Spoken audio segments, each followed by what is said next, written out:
Hi. Hello, friends. Um,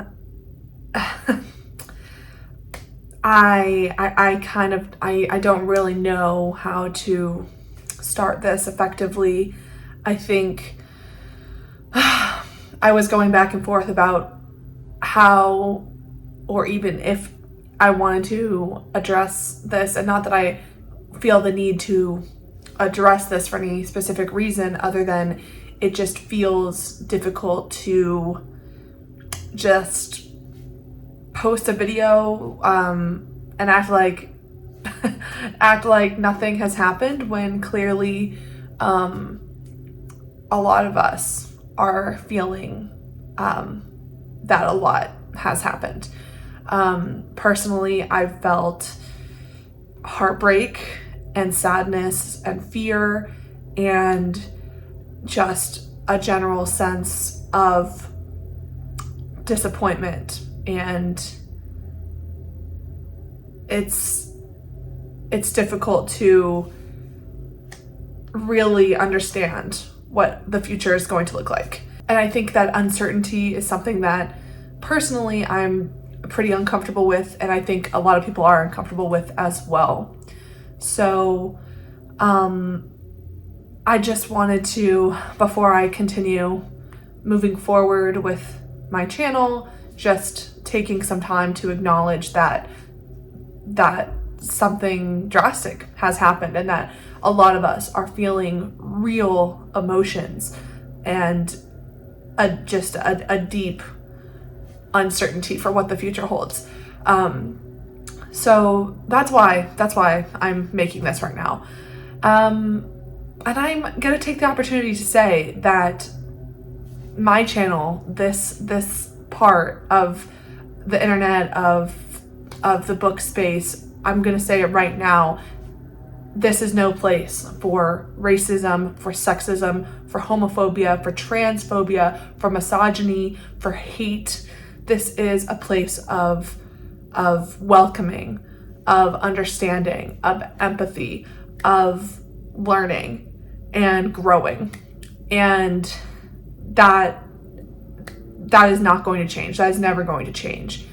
So I just want to make that very, very clear, that at the core of what I am doing here on BookTube and what I think BookTube is generally about is connecting with other people, is understanding their stories, understanding their hardships, and moving to make the world a better place for everybody. I genuinely feel that is what the majority of us are trying to do through stories, through experiencing life that is not our own, via books and via each other, and hearing and connecting and discussing books is what helps us to grow our understanding of the world. So that is what I'm going to say right off the bat. And in talking to a lot of my bookish friends, something that's coming up consistently again and again is that reading is resistance at this point. At this point, in a world that does not value continued both intellectual education but also emotional education, reading is an act of defying that. And it is something that I've always felt, that the more that you read, the more you can understand where a person's coming from. Reading is developing empathy, and there is nothing that we need more right now than empathy, than understanding. And that is why, even though for the past week I have really, really struggled to pick up a book, honestly, I've struggled to do anything other than wallow in my emotions. I've just not even been able to distract myself in any way. I think it's important that, we do turn to books in times like this. And listen, everybody is going to react and respond in a different way. The books I've chosen, especially today, that I'm talking about are potentially some heavy hitters. And I understand that not everybody is going to want to react by going deeper into pain.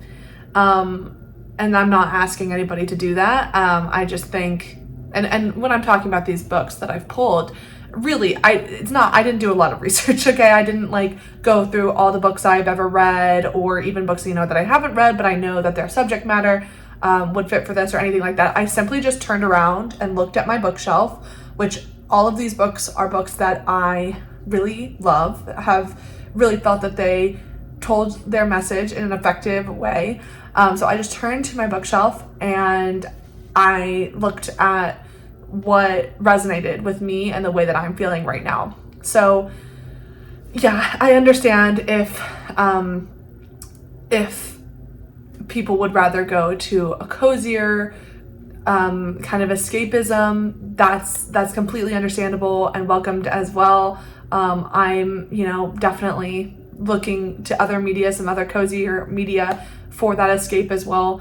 But today I have a stack of books that I feel really can develop an understanding and empathy within the reader. And we're going to hit on a couple of different topics today.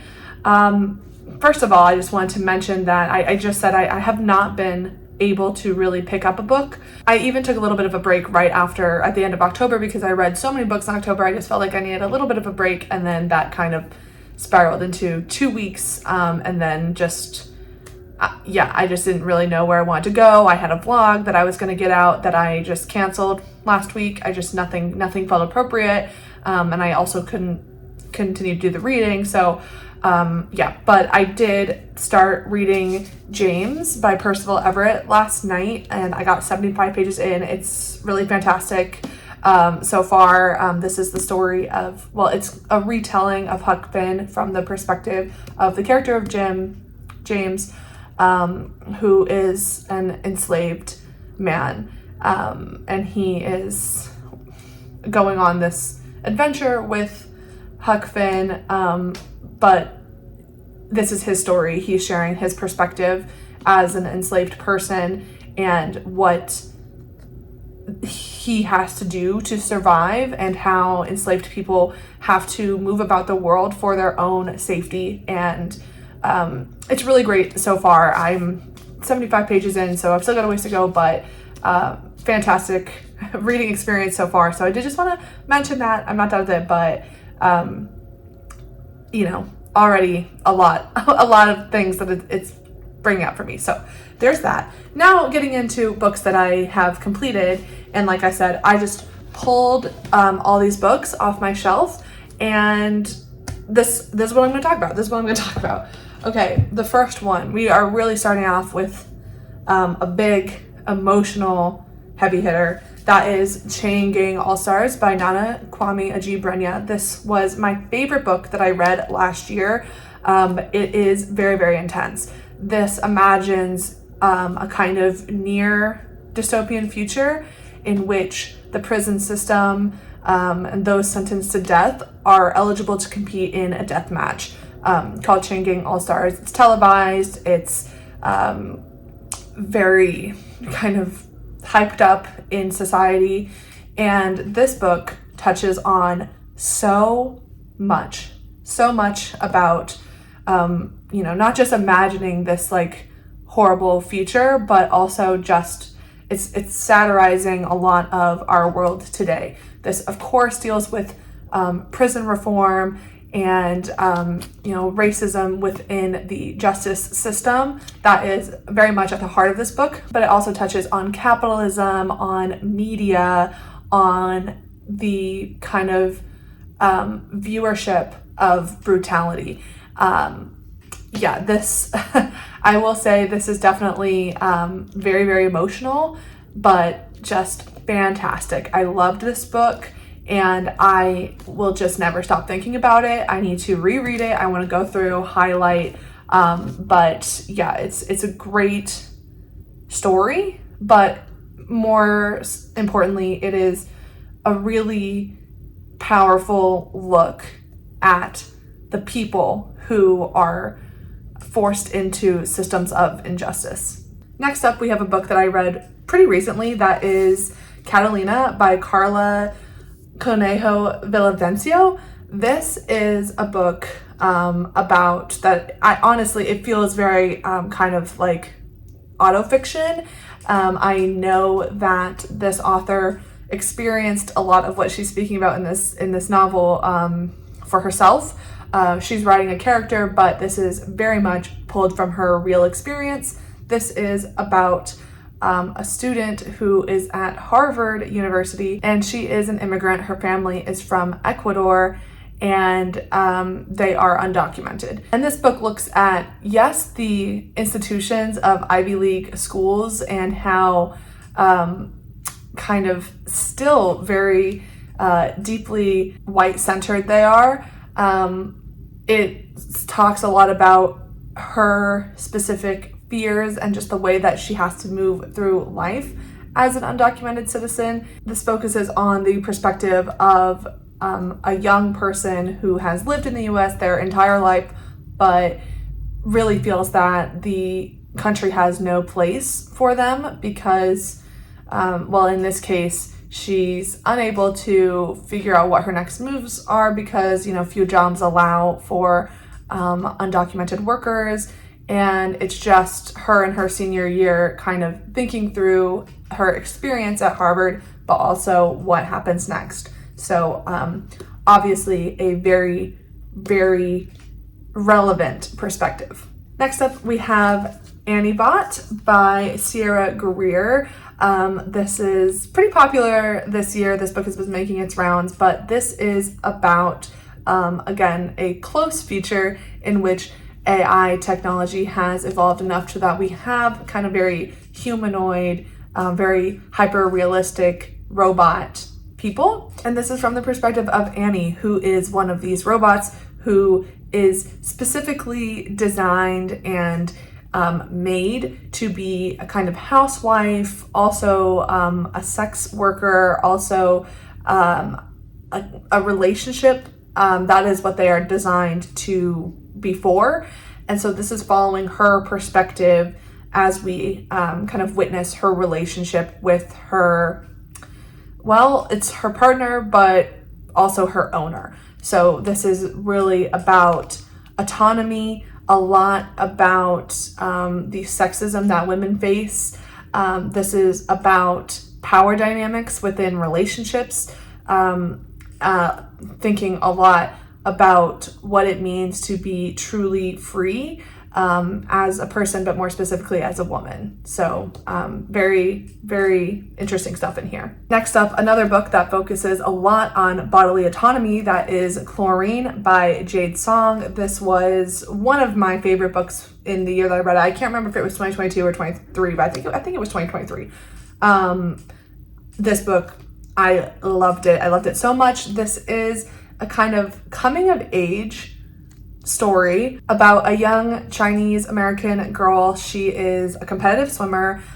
She loves to swim, but even more so, she has this deep desire to be a mermaid. This is classified as somewhat horror leaning, but I don't think it has many horror elements.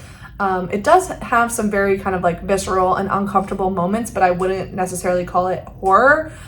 This really is a literary fiction story that focuses on this young girl who is deciding where her place is in the world.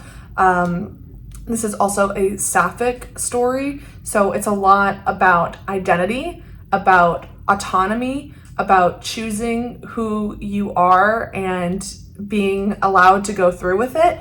Obviously, this does kind of it kind of takes a very fantastical direction, but it's really about the themes in here, right? It's really about the core of the message, and I feel like this delivered the message so beautifully. And another book that I have just not been able to stop thinking about since I read it. This is fantastic. It's queer. It focuses on an Asian American perspective. Also touches on kind of racism, microaggressions in that realm as well. There's just so much in here. This really packs a punch, and I just adore it. Next up, we have a book that is not from America, not from the American perspective, but I still think that it has relevance, especially in one big plot element. That is The Rachel Incident by Carolyn O'Donoghue. I read this year, one of my favorite books of the year.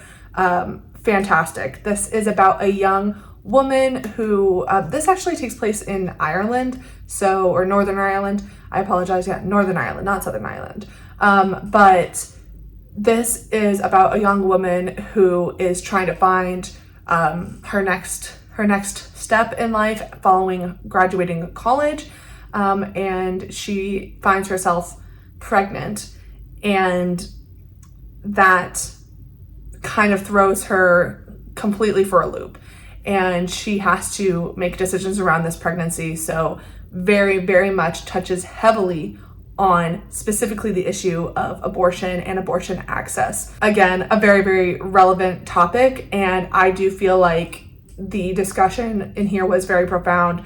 Also, aside from that, that's the reason why I pulled this book, but aside from that, it also deals with relationships and dynamics, power dynamics again in relationships, and it deals with a young person finding their place in the world. So really great stuff, very well written, and just very insightful. I adored this book as well. Okay, and then for my last picks, well, I kind of have two that kind of hit on the same thing. The first one that I pulled was Regrettably, I Am About to Cause Trouble by Amy McNee. I actually just finished this book, so this is like very fresh on my mind.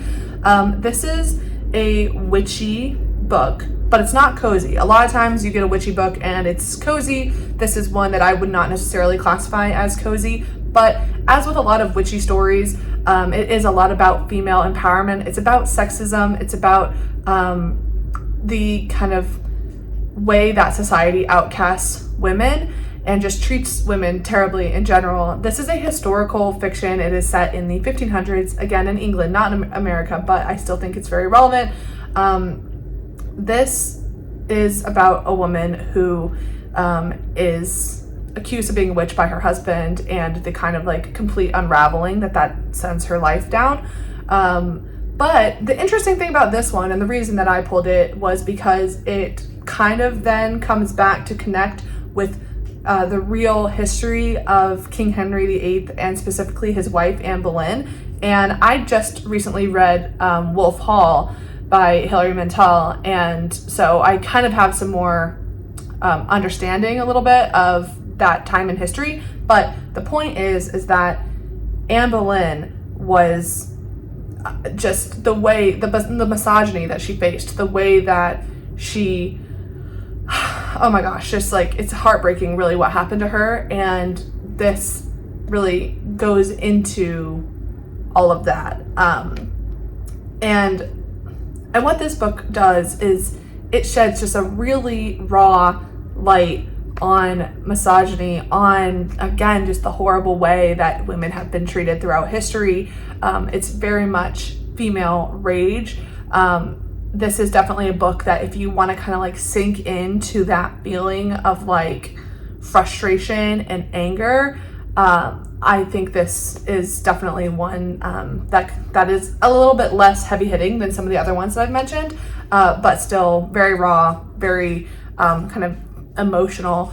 Also does feature some sapphic elements, as well as some other elements. I think this book touches on a lot of social issues, but it does feel in a very like kind of light way that's just naturally ingrained with the plot. But again, very, very focused on misogyny and female rage. Similarly, I did pull Wayward by Amelia Hart. This is also a witchy book, also historical fiction. This follows 3 generations of women at 3 drastically different points in history. Again, this is set in England, but I still think it's very relevant. It follows at different points the way that society has treated women and has kind of sidelined them, has silenced them. Again, this is witchy, but this is like much less witchy than this one. So I think this one kind of leans more literary with just some like light sort of magical elements, but it's very much a literary fiction story, and I think it was really well done. I think the way that the three generations tie to each other, I think it sends a powerful message. You can really see what the author's intention is through this book. So if you like witchy books, or just that concept in general, and how kind of witches are a symbol in books for the oppression of women, if you like that concept, these are two that I feel like did that really well, but then also had a really strong message as well.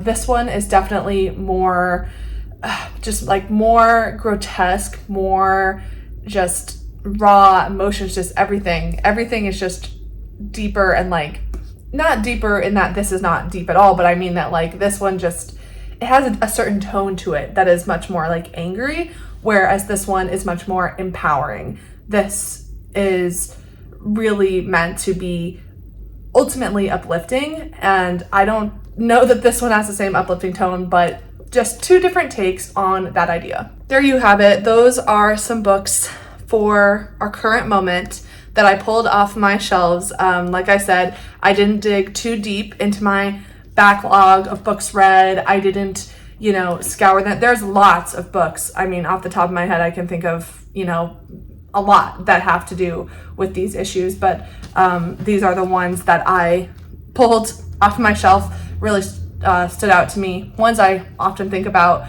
Let me know down in the comments some of your books for the current moment. What are books that you come back to on these themes? And oh my gosh, please just take care of yourselves, take care of your loved ones, and focus on that. Focus on the people in your life that make you feel loved and welcomed and safe. So thank you so much for joining me today. I hope you have a wonderful rest of your day, week, month, and year. Really take this time of year to sit and take care of yourself. Thank you so much for watching. I will see you back here next time. Bye.